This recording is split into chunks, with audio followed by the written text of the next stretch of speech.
بسم اللہ الرحمن الرحیم۔ السلام علیکم۔ میری 3 بیٹیاں تھیں۔ پہلی بار بچوں کے پیٹ کی خاطر میں نے گھر سے قدم باہر نکالا اور ایک فیکٹری میں ملازمت کی تلاش میں گئی۔ مجھے وہاں کپڑے پیک کرنے کا کام مل گیا، مگر چند دن بعد ہی میں فیکٹری کے مینیجر کی گندی نظر کو بھانپ گئی۔ اس نے مجھ سے راہ و رسم بڑھانے کی کوشش کی تو میں اس کے منہ پر تھوک کر فیکٹری سے نکل گئی، آنسو بہاتی ہوئی۔ گھر پہنچی تو گھر کا دروازہ کھلا تھا۔ یہ دیکھ کر دل دھک سے رہ گیا۔ میرے 3 بیٹیاں ہیں، مگر ایک دن تو حد ہی ہو گئی تھی جب وہ مینیجر مجھے اکیلے دیکھ کر میرا ہاتھ پکڑنے کی کوشش کرنے لگا تھا، اور جب اس مینیجر نے میرا ہاتھ پکڑنے کی کوشش کی تو میرے اندر تو جیسے ایک زلزلہ سا آ گیا تھا، اور میں نے فوراً ہاتھ جھٹک کر پیچھے ہٹتے ہوئے سخت لہجے میں اس سے کہا تھا وہ اپنی حد میں رہتا، کیونکہ میں بھی اس فیکٹری میں کام کرنے اور 2 وقت کی عزت کی روٹی کمانے آئی تھی، اور جیسے وہ کما رہا تھا اور میں اس فیکٹری میں کام کرنے آئی تھی، نہ کہ کوئی اور مطلب لے کر۔ مگر میری بیچارگی دیکھ کر اور میری بات سن کر وہ ایک مکر ہنسی ہنسا تھا، ایک گھٹیا اور زہریلی ہنسی، اور مزید میرے قریب آتے ہوئے کہنے لگا، ارے بی بی، میں تو تمہیں تکلیف سے بچا رہا ہوں اور تم ہو کہ مجھ سے ڈر رہی ہو۔ ارے تم ایسے ہی کب تک گزارا کرو گی؟ تم تو ہو بھی اکیلی، اور اوپر سے 3 بچیاں بھی ہیں، اور تمہارے ساتھ ان کو کیسے سنبھالو گی؟ کوئی اور تمہیں سنبھالنے والا ہوگا تو ہی تو تم انہیں بھی سنبھال پاؤ گی نہ، اور تم جیسی عورتوں کے لیے ہی تو میں سہارا ہوں۔ مگر اس کی بکواس سن کر میری حد جواب دے چکی تھی۔ پہلے تو وہ مجھ پر نظر ٹکائے بیٹھا تھا، مگر پھر وہ میری بیٹیوں کے بارے میں بھی بات کرنے لگ گیا تھا۔ آخر اس کی جرت کیسے ہوئی تھی؟ وہ اپنی زبان سے میری بیٹیوں کا ذکر بھی کرتا، تبھی تو میرے چہرے پر سختی آ گئی تھی اور غصے سے آنکھوں میں آنسو آ گئے تھے، مگر میں نے انہیں بہنے نہیں دیا تھا اور خود پر ضبط کیا تھا، اور کیونکہ میں جانتی تھی اگر اس دن بھی میں خاموش رہتی کل وہ اور بڑھ جائے گا، اور میں جانتی تھی کہ مجھے کہیں بھی کوئی کام نہیں ملے گا، ایک وہی میرا واحد روزی روٹی کا ذریعہ تھا۔ لیکن میری غیرت نے یہ گوارا تک نہ کیا تھا کہ میں اس خبیث انسان کی نظروں کے سامنے رہ کر عزت سے کام کر سکتی اور اس کی گندی نظروں کو بھی برداشت کرتی۔ تب میں نے سب اللہ پر چھوڑا تھا اور اس مینیجر کے منہ پر تھوک کر اس کی نوکری چھوڑ کر گھر آ گئی تھی، کیونکہ کام تو مجھے دوبارہ مل ہی سکتا تھا، لیکن اگر ایک بار میری عزت چلی جاتی تو شاید اس کا خمیازہ میری بچیوں کو بھی ساری عمر کے لیے بھگتنا پڑتا۔ اس لیے میں ان چند پیسوں کی پرواہ کیے بغیر وہ فیکٹری کی نوکری چھوڑ کر گھر آ گئی تھی۔ سارا راستہ میں آنسو بہاتی آئی تھی، مگر گھر کے دروازے پر پہنچ کر میری سانس ایک دم رک گئی تھی، کیونکہ دروازہ کھلا پڑا تھا اور میری 3 بچیاں ہی۔ میرا نام زینب ہے اور میرا تعلق کراچی کے ایک گمنام علاقے سے ہے۔ میں اپنی ایک بہن اور اماں ابا کے ساتھ ایک چھوٹے سے مکان میں رہتے تھے۔ میرے ابا ایک ہوٹل میں باورچی تھے اور ان کی کمائی سے ہمارا گزارا اچھا ہو جاتا تھا، لیکن ابا ہمیشہ اماں سے اس بات پر بحث کرتے تھے۔ ان کو 2 بیٹیوں کے ساتھ ایک بیٹا بھی چاہیے تھا۔ بیٹے کی چاہ میں ہی تو اماں نے ہم 2 لڑکیوں کو جنم دیا تھا، اور پھر ڈاکٹر نے ان کو کہہ دیا تھا کہ وہ اپنی اس ماں بننے کی صلاحیت سے محروم ہو چکی تھی، اور ابا کو اماں سے مزید شکایت رہنے لگی تھی، اور بجائے بیٹا پیدا کرنے کے اماں نے ان کو بس 2 بیٹیاں ہی دی تھی اور ان کے بوجھ میں اضافہ کر دیا تھا، اور اس وجہ سے اماں بھی بیمار رہنے لگی تھی۔ مگر ابا کی شکایت تھی کہ ختم نہیں ہوتی تھی۔ وہ اماں کی بیماری کے باوجود بھی انہیں تانے دیتے رہتے تھے کہ انہوں نے ہم بہنوں کو بھی کبھی ویسا پیار دیا ہی نہیں تھا جس کی ہم حقدار تھے، اور زوہا مجھ سے 2 سال چھوٹے تھے، اس لیے وہ اب رویے سے کچھ زیادہ ہی ڈری اور سہمی رہنے لگی تھی، جنہیں ہمیشہ ایک بیٹے کی ہی تمنا رہتی تھی۔ اماں نے جب بھی ہم بیٹیوں کو جنم دیا تھا تو ہر بار ابا کی مایوسی بڑھتی ہی چلی گئی تھی، اور وہ ہمیں ایک سرد نگاہ دینے کے سوا اور کچھ نہ دے سکے تھے۔ وہ اکثر اماں کو تانے دیتے رہتے، اور تب ہم بہنیں یہ سب خاموشی سے سنتی رہتی تھی۔ ہم تو یہ سوچنے پر مجبور ہو گئی تھی کہ شاید ہم ابا کے لیے ان کے گھر میں غیر ضروری تھی، جو وہ کبھی ہمیں پیار اور توجہ نہیں دے پائے تھے۔ گھر کا ماحول ہمیشہ عجیب تلخ سا رہتا تھا، اور کیونکہ میں نے ہمیشہ اپنی اماں کی آنکھوں میں اداسی کو محسوس کیا تھا، جس کو وہ ہم بیٹیوں سے چھپانے کی ناکام کوشش کرتی تھی۔ اور جیسے جیسے میں بڑی ہوتی گئی، میری تعلیم میں دلچسپی بڑھنے لگی تھی، اور مجھ سے جتنا ہو سکتا تھا میں ہر ممکن طریقے سے اماں کی مدد کرتی تھی، اور ان کے ساتھ مل کر گھر کی ذمہ داریوں کو بھی نبھاتی تھی۔ مگر پھر مجھے احساس ہوا تھا کہ ابا ہمیشہ بیٹے کی کمی کا رونا ہی روتے رہیں گے، اور ہم بیٹیوں کو کبھی کوئی اہمیت نہیں ملے گی۔ شروعات میں تو ابا نے مجبوراً ہمارا ہر طرح کا بوجھ برداشت کیا تھا۔ انہوں نے ہم بہنوں کو اسکولوں میں داخل تو کروایا تھا، لیکن جیسے جیسے ہم بڑے ہوتے گئے ہمارے اخراجات بھی بڑھتے گئے۔ تب ابا نے اماں کو صاف انکار کر دیا تھا کہ وہ ہم بیٹیوں کا بوجھ مزید نہیں اٹھا سکتے تھے، اور لیکن میرے دل میں پڑھنے کا شوق تھا، اور میں آگے تعلیم حاصل کرنا چاہتی تھی۔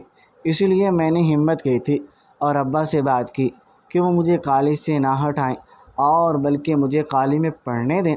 میں اپنے اخراجات خود برداشت کر لوں گی۔ تب ابا مجھ پر طنز کرتے ہوئے مسکرانے لگے تھے اور کہنے لگے تھے، اگر تم میں اتنی ہمت ہے تو تم اپنا بوجھ اٹھا سکتی ہو، تو تم اپنے ساتھ ساتھ اپنی بہن کا بوجھ بھی خود ہی برداشت کرو گی، کیونکہ میرے پاس اتنا فالتو کا پیسہ نہیں ہے جو میں تم لڑکیوں پر برباد کر دوں۔ جب میرا بیٹا آئے گا تو وہی میرا سہارا بنے گا، کیونکہ مجھے اب تم لڑکیوں سے تو کوئی امید نہیں ہے۔ ابا کی یہی باتیں سن کر میرا دل کٹ کر رہ گیا تھا، اور مگر میں نے ہمت نہیں ہاری تھی۔ ابا کی باتیں مجھے بری تو ضرور لگتی تھی، مگر وہ میرے باپ تھے، میں ان کو پلٹ کر جواب نہیں دے سکتے تھے۔ ان کو جواب دینے سے زیادہ ضروری یہ تھا کہ میں اپنی محنت کے بلبوتے پر ان کو کچھ کر کے دکھاتی، تاکہ ان کو اس بات کا احساس ہو جاتا کہ بیٹے ہی سب کچھ نہیں ہوتے، بلکہ بیٹیاں بھی ماں باپ کا سہارا بن سکتی ہیں۔ میں ان کی کڑوی کسکی باتوں کے باوجود بھی دل و جان سے ان کی عزت اور خدمت کرتی تھی۔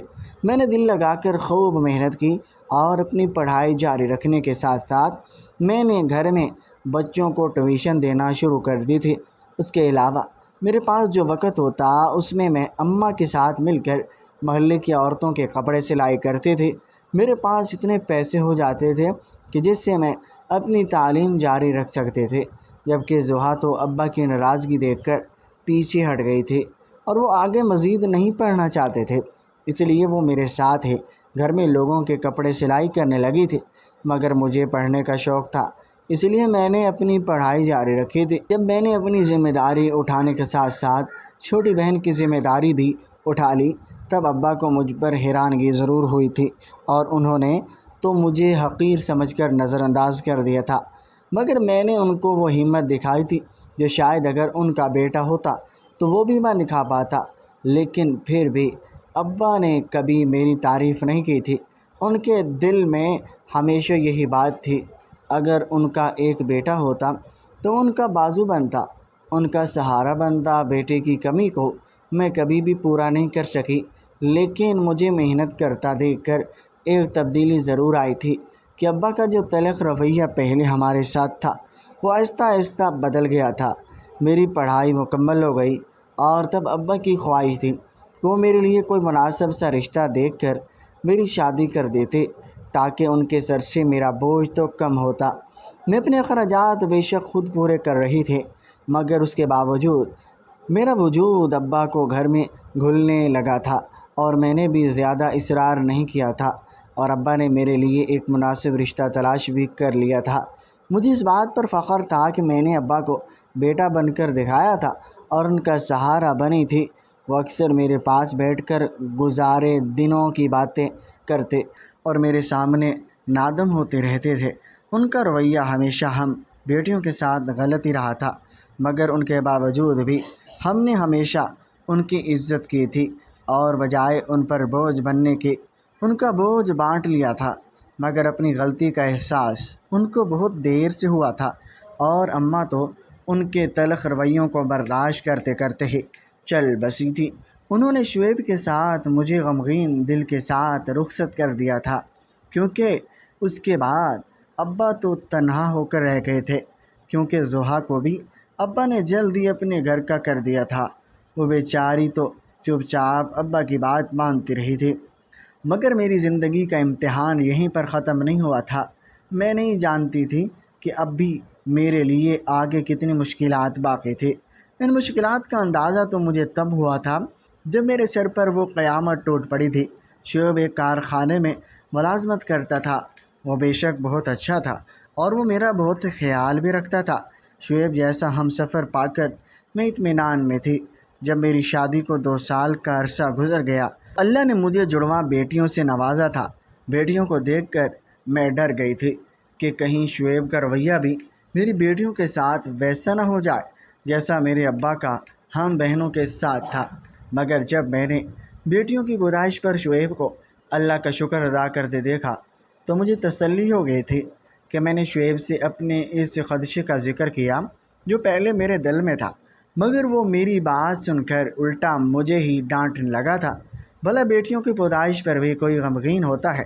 بیٹیاں تو اللہ کی رحمت ہوتی ہیں۔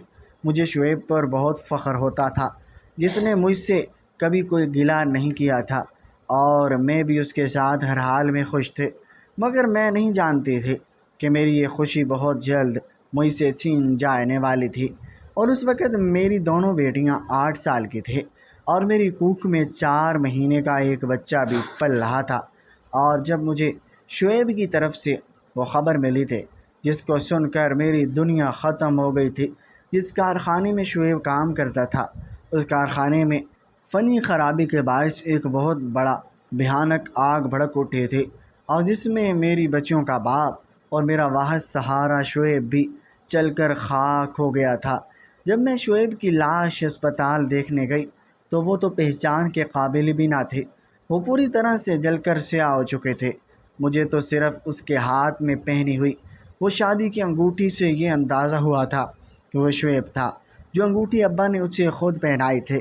میرے قدم زمین پر نہیں ٹک رہے تھے۔ میں کچھ کہنا چاہتی تھی مگر میری زبان جیسے گنگ ہو چکے تھے۔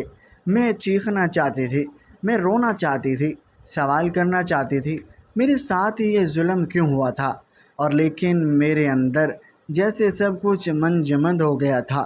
میری زبان سے ایک لفظ تک نہ نکل سکا تھا کہ میری 8 سالہ جڑواں بیٹیاں دروازے پر کھڑی مجھے تکتے ہوئے بس ایک ہی سوال پوچھ رہی تھی کہ اماں ابا اٹھ کیوں نہیں رہے؟ کیا وہ آج ہمارے ساتھ کھیلیں گے بھی کہ نہیں؟